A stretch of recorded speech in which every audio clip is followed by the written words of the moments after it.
চটজলদি রেসিপি নিয়ে আজকে হাজির হয়ে গেলাম, যাতে খুব তাড়াতাড়ি সহজে এই রেসিপিটা তৈরি হয়ে যায়।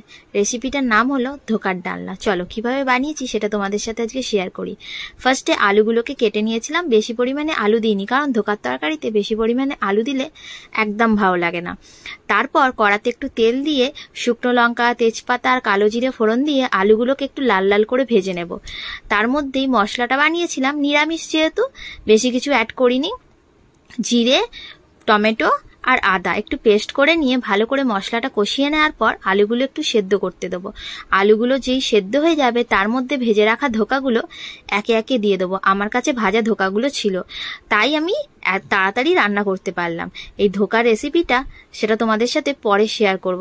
ধোকাগুলো কিন্তু বাইরেও কিনতে পাওয়া যায়, অতটা কিন্তু স্বাদ হয় না, কিন্তু ঘরে বানানো ধোকাগুলো অনেক স্বাদ হয়। তো সেই কারণে তোমাদের সাথে আমি পরে এটা শেয়ার করে দেবো। তারপর দেখো ধোকাগুলো যেই দিয়ে দেওয়ার পরে একটু ভালো করে ফুটবে। ফুটলে তার মধ্যে একটু গরম মশলা আর ঘি দিয়ে নামিয়ে নেব। যেহেতু ধোকার তরকারিটা নিরামিষ, সেই জন্য একটু ঘি গরম মশলা না দিলে একদমই ভালো লাগে না। আর ধোকার তরকারি মেনলি নিরামিষই হয়, আদা রসুন বাটা দিয়ে করলে সেরকম কিন্তু খুব একটা স্বাদ হয় না। যে কোনো রুটি বা পরোটার সাথে এরকম যদি নিরামিষ ধোকার তরকারি হয় কেমন লাগে? ভালো লাগে তো?